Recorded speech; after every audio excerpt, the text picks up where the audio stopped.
അവരെയും കൂടെ നല്ലതായിരിക്കും പോയതാണല്ലോ.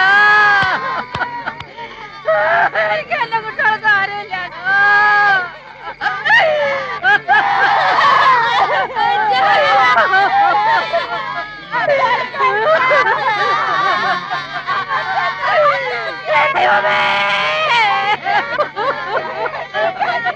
ഭഗവതി വിളിച്ച പോലെ മുഖത്തെഴുത്ത് കഴിഞ്ഞ് മുടി വയ്ക്കാൻ തുടങ്ങായിരുന്നു. പെട്ടെന്ന് കുഴഞ്ഞു വീണു. അപ്പ തന്നെ കഴിഞ്ഞു.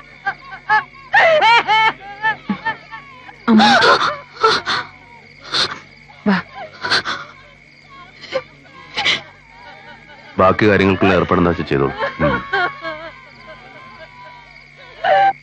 ചിരിക്കൊന്നും വേണ്ട. അമ്മക്കുട്ടിയുടെ ഭർത്താവിനെയും ഞാൻ കൊണ്ടുപോകും. ഭഗവതി കൽപ്പിച്ചതാ എന്നോട്.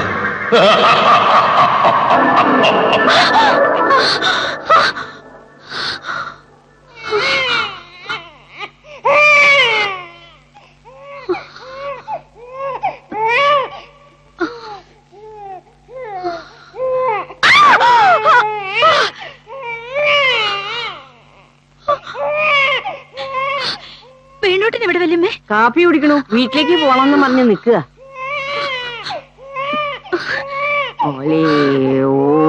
പെണ്ണോട്ട് പുറത്തേക്ക് പോരുത്, പോകരുതെന്ന് പറഞ്ഞ് കേട്ടില്ലേ? നിന്റെ പുന്നാരം കേട്ടിരുന്നാലേ അച്ഛന് സുഖിലാന്ന് പറഞ്ഞ് ഫോൺ വന്നിരുന്നു തുടങ്ങ. പോകരുത് പെണ്ണോട്ട. ഞാൻ പരമനെ കണ്ടു. പെണ്ണോട്ടിന് ആപത്ത് വരുമെന്ന് പരമ സ്വപ്നത്തിൽ വന്ന് പറഞ്ഞു. പെണ്ണോട്ട് അറിയില്ലേ, എന്റെ കൈരേഖയും വെള്ളച്ചിന്റെ കൈരേഖയും ഒരുപോലെ. അതിന് സ്വപ്നം സത്യവും. എന്റെ തലയിൽ ഗവളിയും വീണ്ടും വേണോട്ട. നിനക്ക് അങ്ങനെ പല വിഡിത്രവും മണ്ടത്തരവും ഒക്കെ തോന്നാം. സയൻസ് ആകാശം കിടന്ന് അപ്പുറത്തേക്കാ. അതിന്റെ ഇടയിൽ അവളുടെ രേഖാശാസ്ത്രവും ഗൗളിശാസ്ത്രവും. ഇന്ന് പോരുത് വേണോട്ട. ഞാൻ മാറിക്കുന്നു. എനിക്ക് കയ്യിന്ന് വിടുന്നു.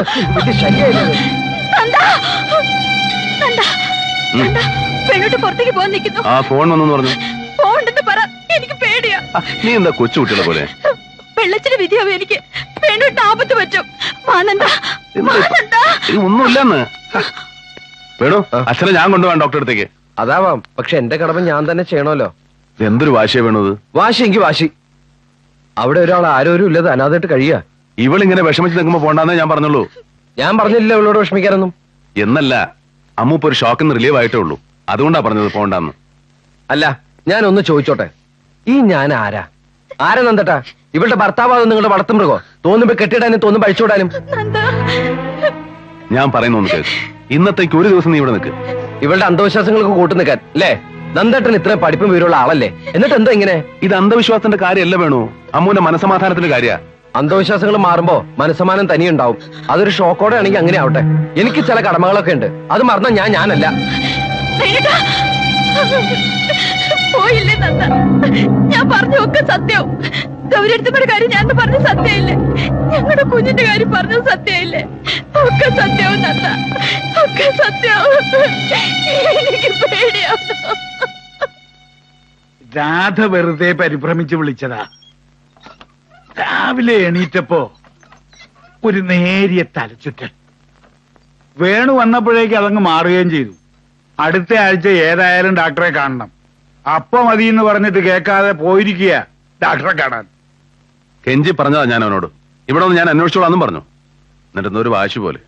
ഇന്നത്തേക്ക് ഒരു ദിവസം അവനോട് നിൽക്കായിരുന്നു. നന്ദൻ പറയുന്നത് എനിക്ക് മനസ്സിലാവും, പക്ഷെ അവനത് മനസ്സിലായിക്കൊള്ളണമെന്നില്ലല്ലോ. ഒന്നാമത് ചെറുപ്പം, രണ്ടാമത് കുറച്ച് അഭിമാനിയും. അച്ഛൻ അവനൊന്ന് പറഞ്ഞു മനസ്സിലാക്കി. കഴിഞ്ഞ 10-18 വർഷമായിട്ട് എന്റെ ജീവിതം എന്ന് വെച്ചാൽ അമ്മ മാത്ര. ഇക്കണക്കിന് പോയാ അവളെ വല്ല മെന്റൽ ഹോസ്പിറ്റലും. ആ വീട് ഏതായാലും അവർക്കുള്ളതാ. ഞാനാണെങ്കിൽ ഒരു അസൈൻമെന്റുമായിട്ട് ഡൽഹിക്ക് പോവുക. അവർക്കൊരു ശല്യമായിട്ട് ഞാനും ഗൗരി അവിടെ ഉണ്ടാവില്ല. ആ വിഷമം വേണ്ട അവന്. ഇനി അവരായി, ആ വീടായി, അവരുടെ ജീവിതമായി. അവനത് ആവില്ല ചിലപ്പോ ആഗ്രഹിക്കുക. ഇവിടെ എന്റെ കൂടെ നിൽക്കാനാവും. അതും എനിക്കറിയാഞ്ഞിട്ടല്ല. ചെറുപ്പം മുതലേ അവളവിടെ വളർന്നതുകൊണ്ട് പെട്ടെന്ന് ഇങ്ങോട്ട് പറിച്ചു മാറ്റാന്ന് വെച്ചാ, അതും ഇപ്പോഴത്തെ ഈ ഒരു അവസ്ഥയില് ഞാൻ എന്താ ചെയ്യ?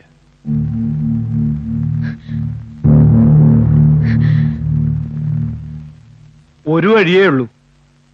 ഞാൻ അവിടെ വന്ന് താമസിക്കാൻ കുറച്ചു ദിവസം. എന്നെ ഒറ്റയ്ക്കാക്കി എന്നുള്ള വിഷമം അവനുണ്ടാവില്ല.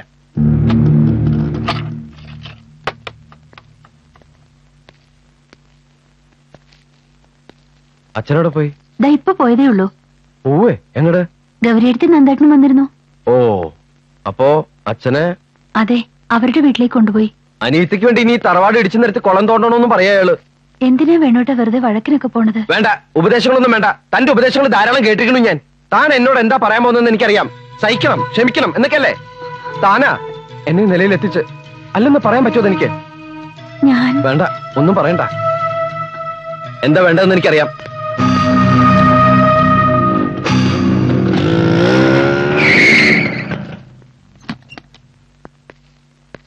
എവിടെ നന്ദോപാൽ IAS? എന്റെ ജീവിതം തുലയ്ക്കാൻ ഒരുങ്ങി പുറപ്പെട്ട ജീനിയസ്. സന്തോഷമായില്ലേ ഇപ്പോ? സന്തോഷമല്ല, സമാധാനം. നിങ്ങൾ ഒരുത്തനെതിരൊക്കെ കാരണം നിങ്ങളുടെ സ്വാർത്ഥത. നീ എന്തൊക്കെയാ വേണു ഈ പറയുന്നേ? ഞാൻ പറയുന്നതിലാണ് കുറ്റം, നിങ്ങൾ പ്രവർത്തിക്കുന്നതിലല്ല. ഒരു തെറ്റും ഞാൻ ചെയ്തിട്ടില്ല. I have an important meeting. നീ ഇവിടെ ഇരിക്കെ, സമാധാനമായിട്ട് സംസാരിക്കാം. ഓ, നിങ്ങൾക്ക് മാത്രം മീറ്റിംഗ്, നിങ്ങൾക്ക് മാത്രം തിരക്ക്, എല്ലാം നിങ്ങൾക്ക്. ഞങ്ങളൊക്കെ ചെറ്റകളാണല്ലോ അല്ലേ? വേണു, ലോകത്തിൽ വേറെ ആർക്ക് അനീത്തിമാരില്ലല്ലോ. ആദ്യം അനീത്തിയുടെ പേരും പറഞ്ഞ് എന്റെ ഏടത്തി അടിമയാക്കി, പിന്നെ എന്നെ, ഇപ്പൊ ഞങ്ങളുടെ അച്ഛനെ. എന്നെ ആരും നിർബന്ധിച്ചു കൊടുന്നല്ല. കുറച്ചു ദിവസം ഇവിടെ നിൽക്കാമെന്ന് ഞാനാ പറഞ്ഞത്. പറഞ്ഞ് പ്രലോഭിപ്പിച്ചിട്ട്. നന്ദേട്ടാ, എന്നും മന്ദിരത്തിൽ കൊളുത്താറുള്ള ഒരു അസ്ഥിത്തറ ഉണ്ട് അവിടെ. എന്റെ അമ്മയുടെ അസ്ഥിത്തറ. അത് നിങ്ങൾ പനാതാക്കിയില്ലേ? വേണു, കുറച്ചു ദിവസം കൂടെ ക്ഷമിക്കണ്ടു. ഇത് നിങ്ങളുടെ വീടാണ്. ഞാനും ഗൗരി ഇനി ഇവിടെ ഉണ്ടാവില്ല. ഓ, ഈ മണിമാളി കണ്ട് ഞാനങ്ങ് മയങ്ങിന്നാണ് നിങ്ങൾ വിചാരിച്ചിരിക്കുന്നത്. അനാവശ്യമായ കോപം കൊണ്ട് ഭ്രാന്ത് പിടിച്ചിരിക്കുകയാണ് നിനക്ക്. ഇപ്പൊ ഒന്നും പറഞ്ഞാൽ മനസ്സിലാവില്ല. ഭ്രാന്ത് എനിക്കല്ല, നിങ്ങളുടെ നിൽക്കുന്ന പെങ്ങളുണ്ടല്ലോ അവൾക്കാ ഭ്രാന്ത്. അതും സ്വയം ഉണ്ടായതല്ല, നിങ്ങൾ ഒരുത്തൻ ഉണ്ടാക്കി വെച്ചതാ. സ്വാർത്ഥത കൊണ്ട് ഒക്കെ സ്വന്തം ചെറുകിന്റെ കീഴിൽ വെച്ച് മേനി നടിക്കണമല്ലോ നിങ്ങൾക്ക്. വേണു, നീ ആരോടെ സംസാരിക്കുന്നെന്നറിയോ? അറിയാം, നിങ്ങളുടെ എന്റെ ഏടത്തിയുടെ ഭർത്താവിനോട്, വലിയ IAS കാരനോട്. അതുമല്ല, നിരൂപകൻ, കാർട്ടൂണിസ്റ്റ്, കവി, ക്രാന്തദർശി. വേണു, പേടിപ്പിക്കണ്ട. ഞാൻ എന്റെ ഭാര്യമാളെ വിളിച്ചോണ്ടവനെ വന്ന്.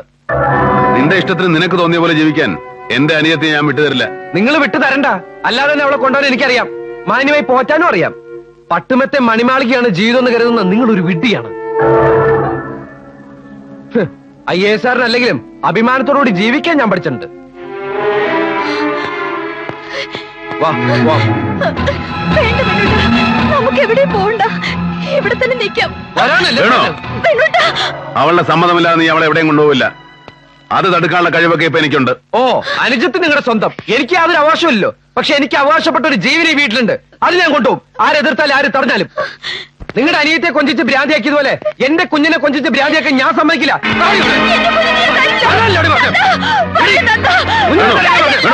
ഞാൻ വിടില്ല.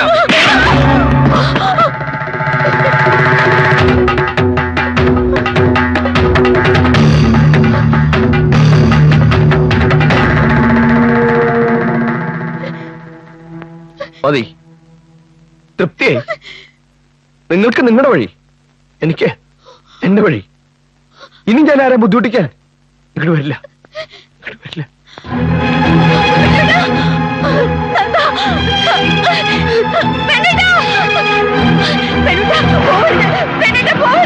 ഞാൻ പറയുന്നൊന്ന് കേക്ക് വേണുട്ടാ. മാറി നിൽക്കണം.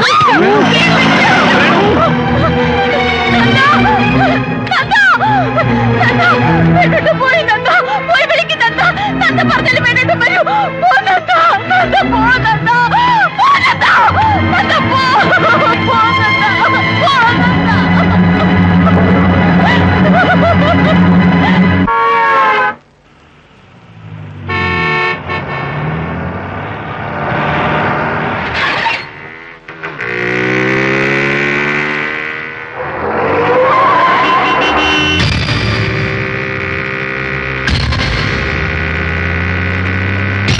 വേണു നിൽക്ക്, ഞാൻ പറയുന്ന കേക്ക്.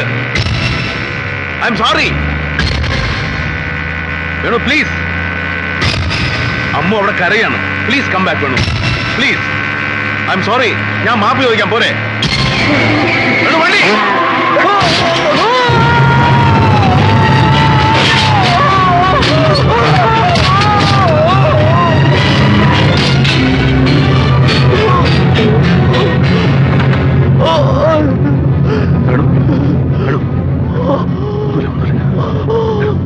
വേണു.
വേണുവിനെ കൊന്നില്ലേ നന്ദേട്ടാ?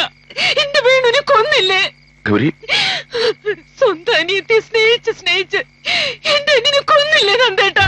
ഗൗരി, ഞാൻ ഒന്നും പറയണ്ട. ഇത്രയും വലിയ ശിക്ഷ കൊടുക്കാൻ എന്റെ വേണു എന്ത് തെറ്റാ ചെയ്തത്?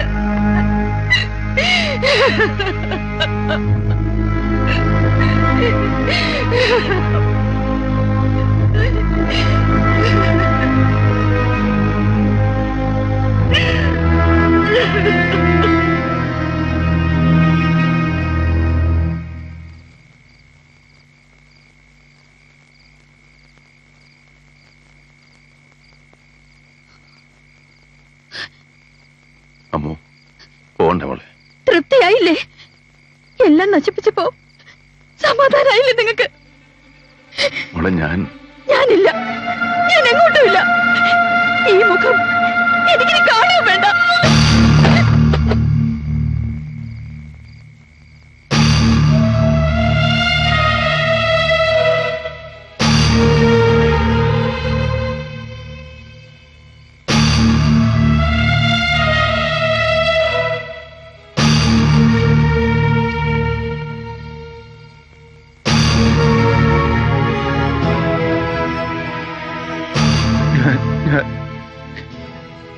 ഞാനൊന്നും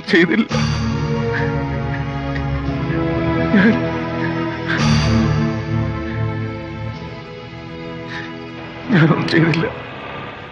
ഞാനൊന്നും ചെയ്തില്ല. എന്താ എന്താ എന്താ?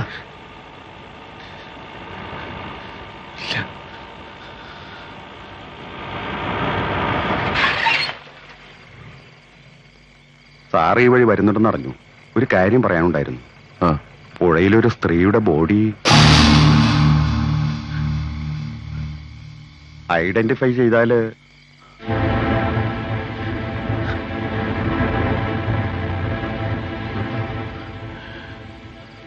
കുട്ടിമാവ ചെന്ന് നോക്ക്. എനിക്ക് കാണാൻ വയ്യ അവളെ. ഒളിച്ചിരിക്കുന്ന മുഖമാണ് എന്റെ മനസ്സിൽ.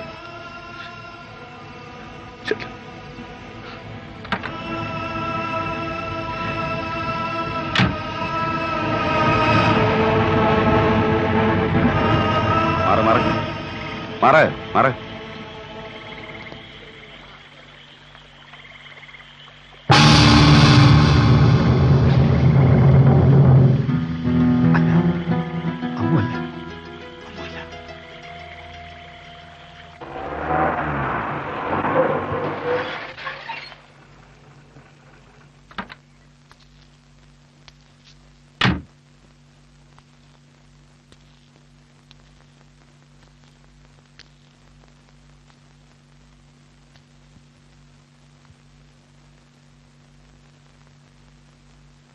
എല്ലാരും എന്നെ ശപിക്കണേ. ഒരു തെറ്റും ചെയ്യാത്ത എന്നെ. ഒക്കെ ഒരു തെറ്റിദ്ധാരണ. നന്ദൻ സ്വയം ശിക്ഷയും വിധിച്ചു. അതിന്റെ പേരിൽ എന്റെ മോളെ കരയാത്ത ദിവസം ഉണ്ടായിട്ടില്ല. നന്ദന്റെ അനിയത്തിയും. എന്റെ അമ്മോ, എവിടെ ഞാൻ അവളെ? എന്തെങ്കിലും നിശ്ചയിച്ചിട്ടുണ്ടാവും അവളും. അത് നടത്തിക്കഴിഞ്ഞാൽ തിരിച്ചു വരും. നന്ദൻ ഇപ്പോഴും വാശിയിലായിരിക്കും. ഞാൻ കുറ്റം പറയില്ല. ഉപേക്ഷിച്ചു പോകൽ എളുപ്പമാണ് ആർക്കും. ഞാനാരാ ഇതൊക്കെ പറയാൻ? എന്റെ ഗൗരി കണ്ണീര് കുടിച്ച് കഴിയുന്നത് കണ്ടപ്പോ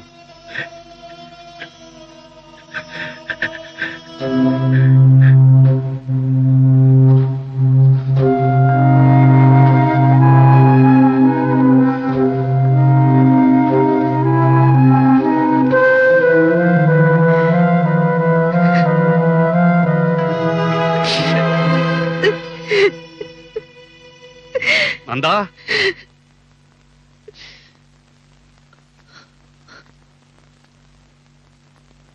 അമ്മ എവിടെ ഉണ്ടെന്ന് മനസ്സിലായി നന്ദാ. സ്വാമി മാഷ് കണ്ടുന്ന്. രാമേശ്വരത്തുണ്ട്, ഞാൻ കണ്ടു. എന്നിട്ട് പറയാവുന്നിടത്തോളം പറഞ്ഞു നോക്കി, വരണില്ലാന്ന്.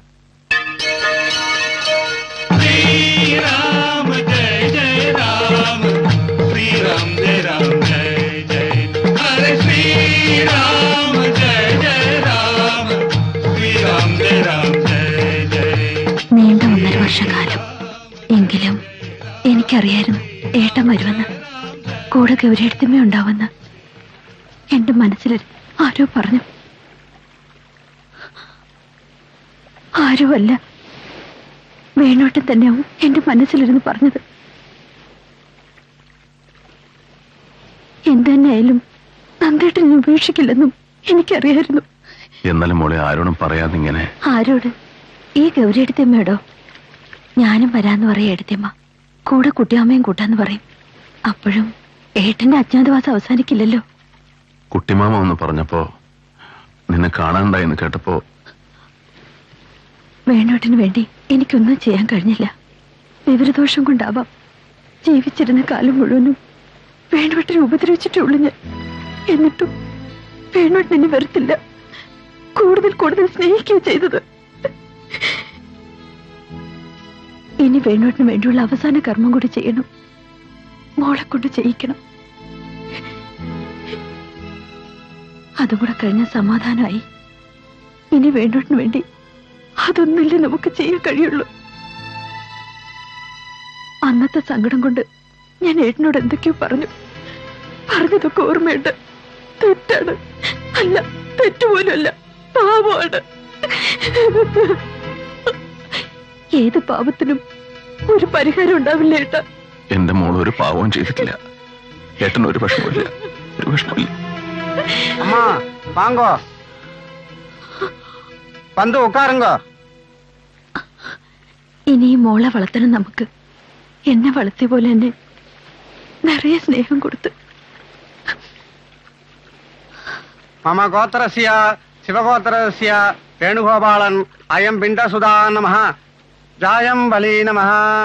இந்த அஸ்தி எடுத்துட்டு போய் மகாசமுத்திரத்துல கரைச்சிட்டு ஸ்நானம் பண்ணிட்டு வாங்கோ. வேணுகோபாலன் ஆத்மசாந்தி நமஹ, தாகசாந்தி நமஹ, தாகசாந்தி நமஹ. അമ്മോ, അധികം ദൂരത്തേക്ക് പോകണ്ട. ഞാൻ പഴയ അമ്മ അല്ല, ഏട്ടനൊട്ടും പേടിക്കണ്ട.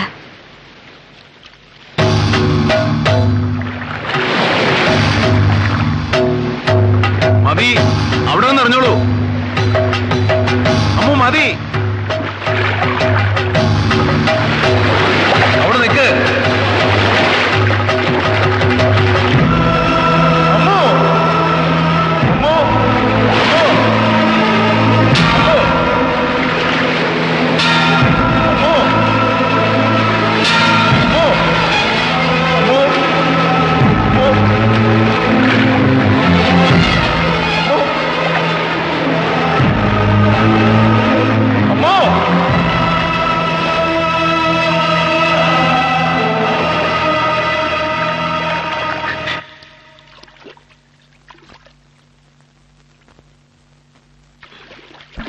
നന്ദ, നന്ദ,